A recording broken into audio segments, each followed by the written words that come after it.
Okay, fine. Okay.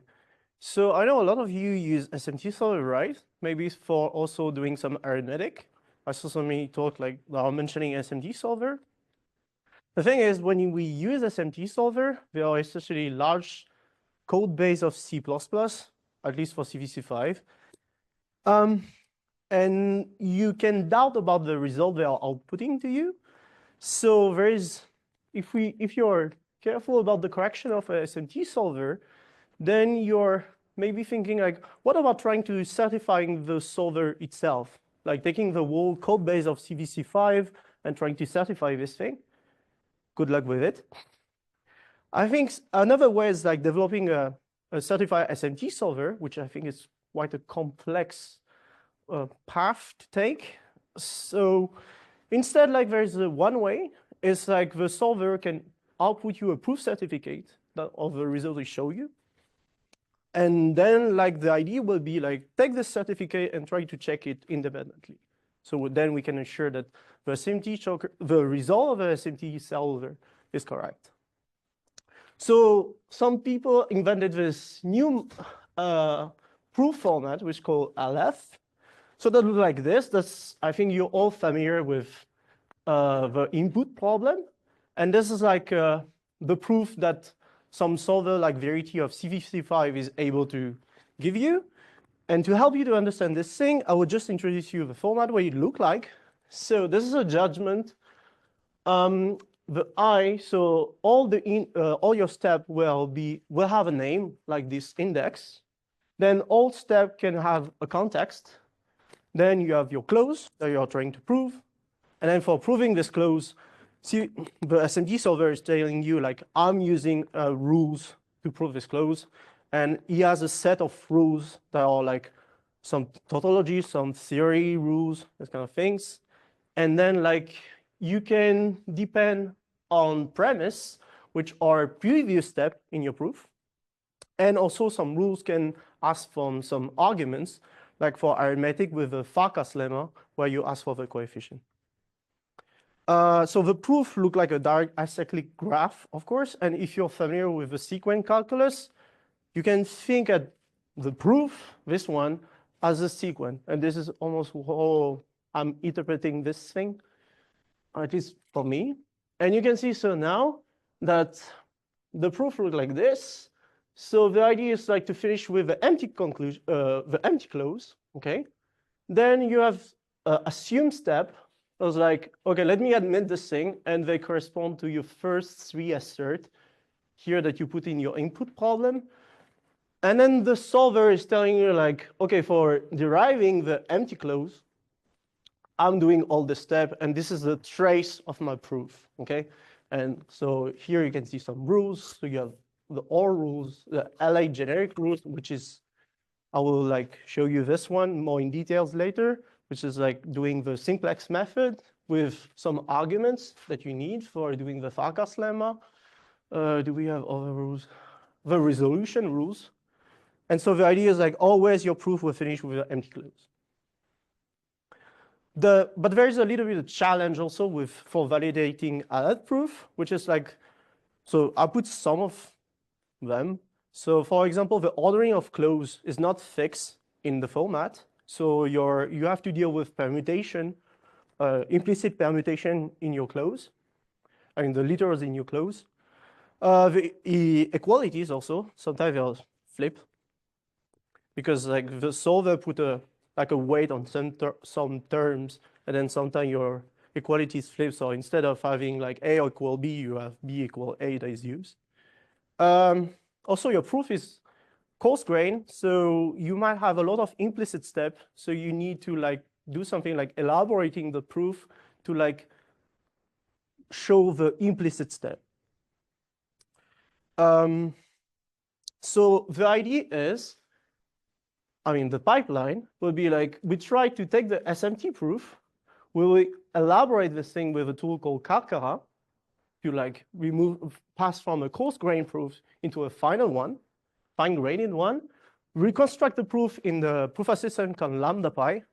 I think not all of you like heard about this thing. So Lambdapi is a little bit a small proof assistant. how do you claim it? Like, we love to say it's like an assembly language for proof assistance. So it's very small. And the idea is, because it's an assembly one, you can like, we are trying to like connect all the other provers to Lambdapi. So then like we can interpret the proof of other system, but we can also export the proof back. So if we connect a SMT to Lambdapi, then if I'm able to reconstruct the proof in Lambdapi, I will be able to export the proof to Rock. Oh, I should change the name. Rock Isabel Agda, if like a connection has been done by someone. So the complete verification pipeline we have for now, just I will not enter in the detail of Kafka, but you can find some literature about that. It's like we take CVC5 because it's the one that one of the best solver that can output Aleph proof. For now, there is only CVC5 and Verity. There's also a SAT solver, I think, called Golem that just is doing a work in progress about like outputting proof in Aleph. So the idea is like we add a module to Karkara to translate some proof to be able to like take the proof that is elaborated by Karkara and then translate it to Lambdapi, and then we can just verify the proof in Lambdapi. So Lambdapi is, as I told you, an assembly language. So we have dependent type and rewrite rules. So it's based on the LF framework, the logical framework. All this part, all of this from here to here at the top is LF. What we had is the same, rewriting logic. Lambdapi will not do for you like verifying that your rewriting system is like confluent, terminate, this kind of thing. This is up to you. Like, so every time you add a new rewriting rules, you have to check it by yourself. Lambdapi don't have any metaprogramming features like ALTAC or this kind of things. So it's quite hard to reconstruct the proof sometimes. And we have a simple set of tactics. So we don't have any automatic tactic like auto in Rock, Sledgehammer in Isabel. We don't have this kind of thing. But it's enough to reconstruct the proof from an SMT solver because the trace is quite simple. And so Lambdapi, the typing system is exactly the same as the Aleph. We just change one rule, which is this one. And instead of when terms will be equal, usually in type theory, you have like equal at beta reduction, but now it's beta and rewriting rules. So we open the gates to all the angel or the demon, depend on you. Because rewriting rules are much more, at least to my point of view, like much more dangerous than axioms. So because axioms, you can always try to see if they are not breaking something by adding, like creating a model and see that you are not breaking anything. Here by adding like rewrite rules, you never know if you break something like subject prediction. So you have to be careful. So the idea is we will encode this is the prelude we use in Lambdapi to like encode SMT-lib. So we define two type universe. So the set that will be the universe of element that compute something, and the universe of proposition prop. Remark that like Booleans, decidable Booleans and proposition are different for us. And then we have a type for clause, which because like we need a canonical representation for clause, and for us they are more like list, but I think some of you might interpret them as disjunction. So we have like rewrite rules that transform here, that will transform some clause into disjunction if you need this. Then on the other things, you have this constructor, this arrow that will represent like function that you can pass in parameters. You can have like Omicron. We need this thing just for quantifying other proposition. So the idea will be like try to take every rule of Aleph and try to give a corresponding lemma in Lambdapi. For example, it's easy to do it with something like the rule equipost 2 that you have in the standard. If you read it, it's like, this is how they use equality in the standard, but this like not A equal B, then like the next literal in the clause is not A, B. So if you interpret the comma as a disjunction, there's like, and because you are in classical logic, then you can interpret this thing as A equal B implies A equals B, which is like a tautology. So for this kind of easier rule, we can like just directly provide a lemma in Lambdapi that represent this rule, okay? And we will use it in the reconstruction. For resolution, it's much more, a little bit complex, but resolution is taking like a list of premise and doing the binary resolution by doing a chain of this. And then the resolution, we are able to provide the lemma for binary resolution, but we cannot do like provide a lemma for the chain resolution. So what we do, like when we have a chain resolution, is in the Karkara side, we just apply multiple times the resolution. But we are interested by the arithmetic rules here. And this is like some rules that are used for the arithmetic part. Some of them are also tautology, like LA totally. I guess all these four are like tautology. But the LA generic, Lia generic, I will show you, are like a disjunction of linear equalities that will lead you to a contradiction. Okay? And the normalization of a polynomial is also like more an algorithm than a rule.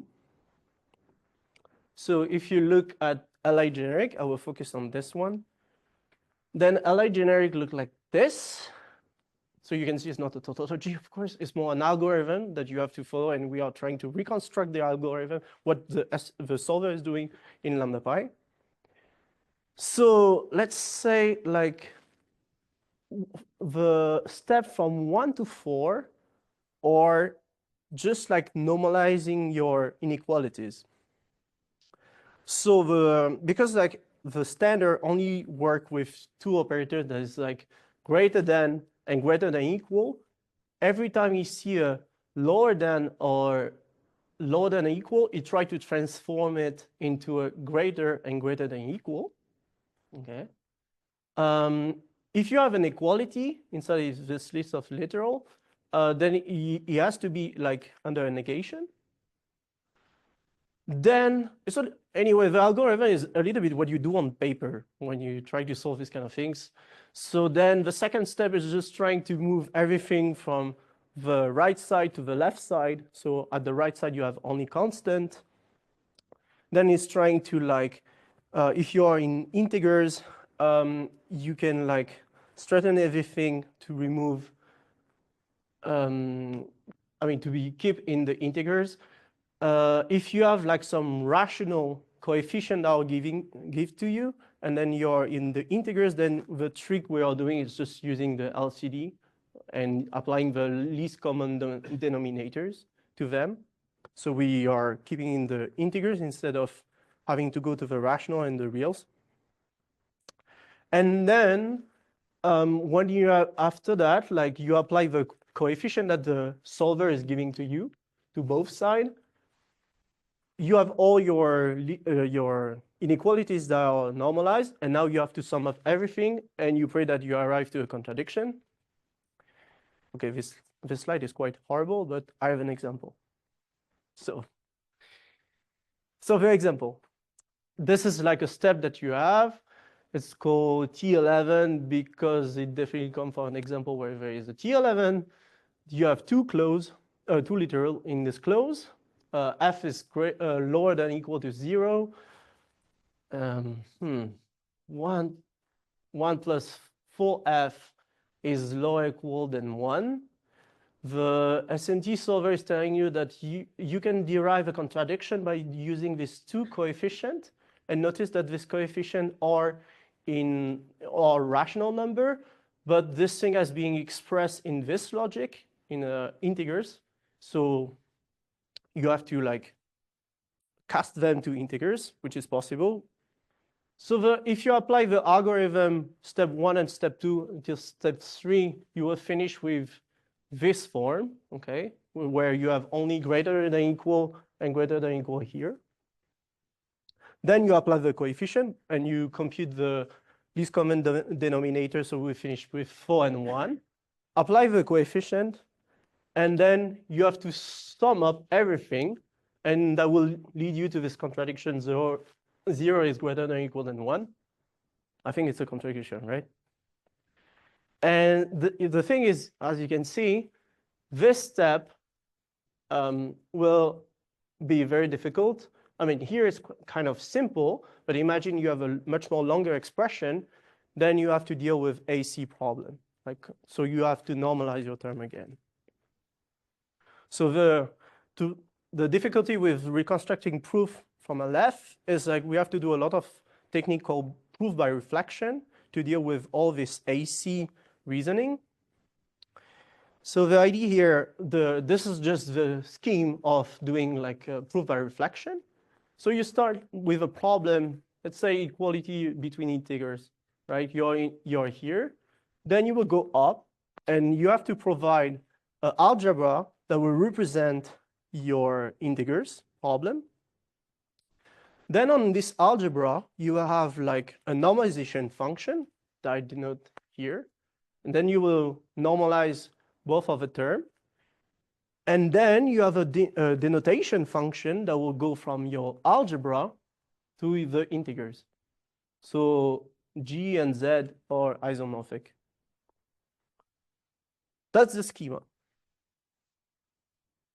So for doing that, we are trying to be, I mean, when I use a tool, I prefer to like use all the power of the tool. Like if I use rock, I try to use only the feature of rock and not just trying to do something that is like I can do in all other proof assistant. So for Lambdapi, we have a good things, which is called associative commutative modifier. So if we define a term associative commutative, then it will try to put the term in normal form. He had a built-in normal form inside his kernel. The thing is, this thing is quite experimental. So if you're very someone skeptical, and I guess there is some in this room because we're on informal method, we still provide what I call outer normalization, where we do exactly the same algorithm of the one provided here, but like it's done with rewrite rules, and we have the proof of this kind of thing, because as this thing is done in the kernel, the proof of all, like at the meta theory level, I cannot prove them directly in Lambdapi because I cannot express Lambdapi in Lambdapi. So the idea of this algebra will be you represent this thing like the G type is like a group or a ring. Then the plus will be this symbol, where it's the one that you declare associative commutative. Then you have like variable for all the elements that are uninterpreted. So a variable is always an element like a variable and its coefficient. Then multiplication, the opposite, and something for the constant. On the second column, then you have a reification function. So we go from Z to the group, and then the denotation part where you go to the group to the integers for coming back. So the trick is, if you ever done some rock before, usually people of rock or lean or this kind of things have to do some LTAC and some magic trick and use also a context map to like put the term, an interpreted term inside this map. In Lambdapi,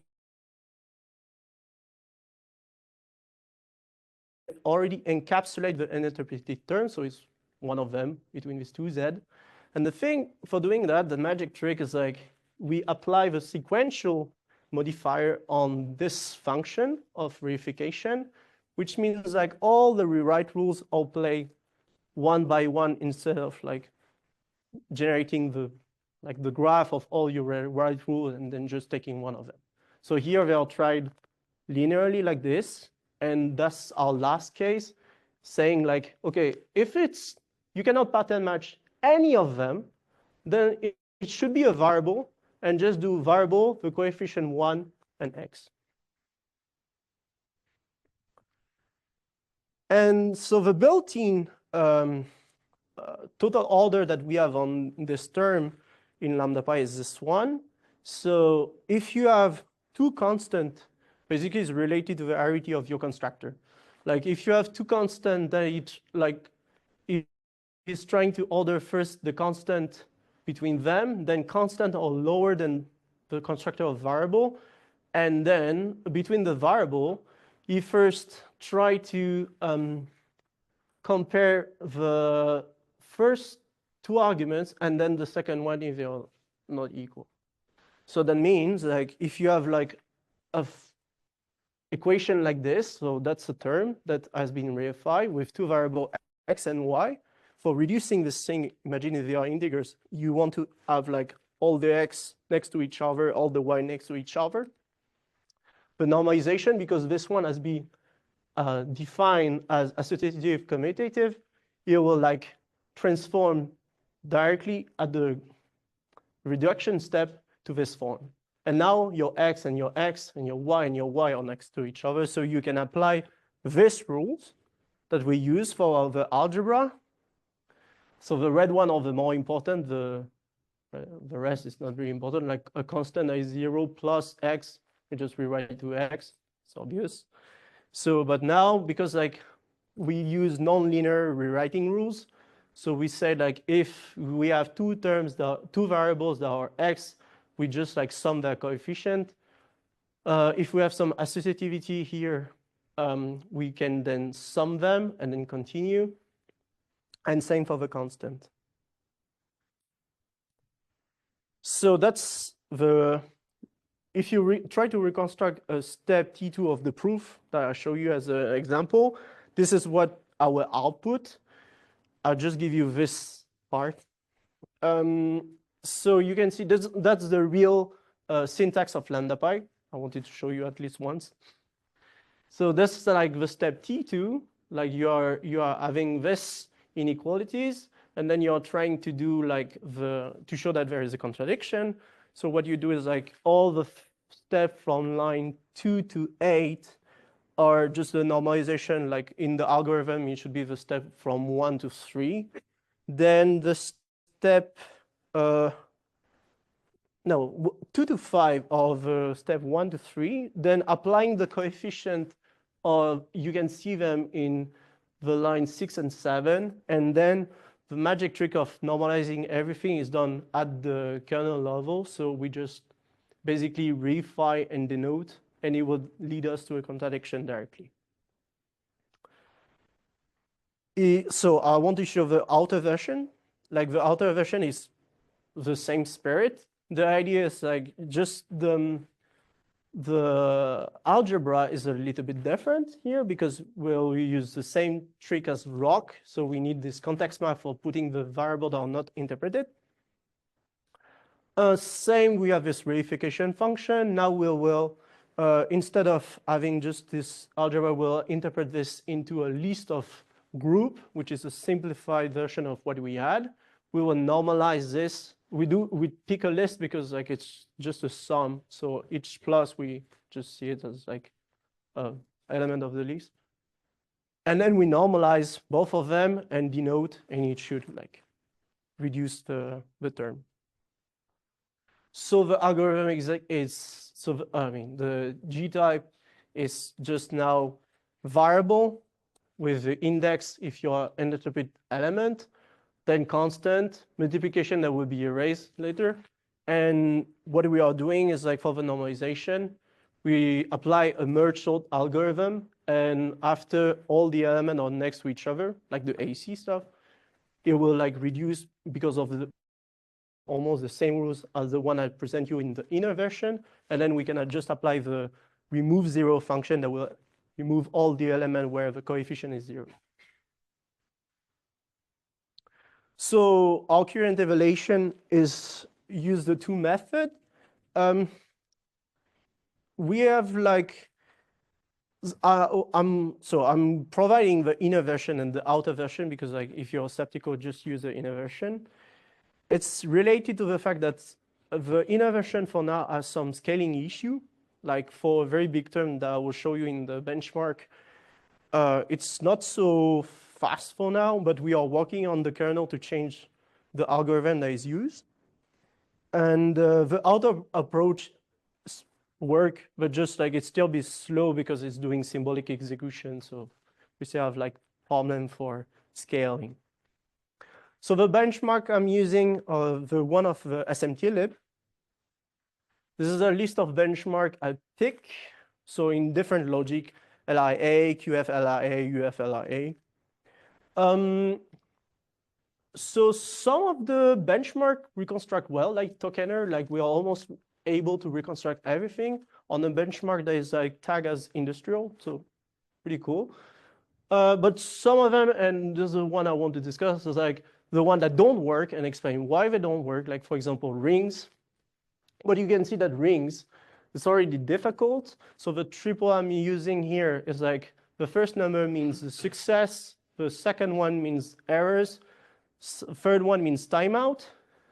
So you can see that even in this benchmark, we use CVC5 here with a timeout of 30 seconds. It's even hard for him to give a proof. Then we try to elaborate the proof with Karkara. Here we don't put timeout because it's something that should terminate, that's all. It's even hard for Karkara to elaborate some of the steps. It's because rings has huge term, very huge, that consume all your memory. And then we have a problem for reconstructing them where we are only able to reconstruct 7 elements of this proof. For the speed, it's always almost fast. Like when we can reconstruct, it's fast enough. This is in millisecond. I'm always targeting something that is like lower than the second because I mean, reconstruction for me should be fast. Otherwise, like that might annoy people that are using proof assistant. Like, oh, sorry. And then rings, like when we are able to reconstruct the rings, you can see that it's kind of very fast. So the problem we have for now in the benchmark is like this SMT solver is generating terms that are too large for us. But I think it's not even a problem only for our proof assistant. Even ROC or Lean will have some problem for reconstructing proof like them. Okay, so let me conclude on this thing. So the contribution of this paper is like you can verify the proof that you have if you express them in LIA or UF, and you can add the sublogic QF. You can convert your Aleph proof to Lambdapi. You can convert your Aleph proof to other format if you because we have Lambdapi to ROC or Lean. For now, it needs some more additional things because you have to touch a few things. So I didn't speak too much about that. Like for me, it's not ready for users because for me, it should be something like you should just like export done. Here, I will ask the user to do 1 or 2 things, and that annoy me for now, but I'm working on it. And my further work is like to support the bit vectors and the reals number, also to reconstruct proof that you have in reals number and also bit vector. Done.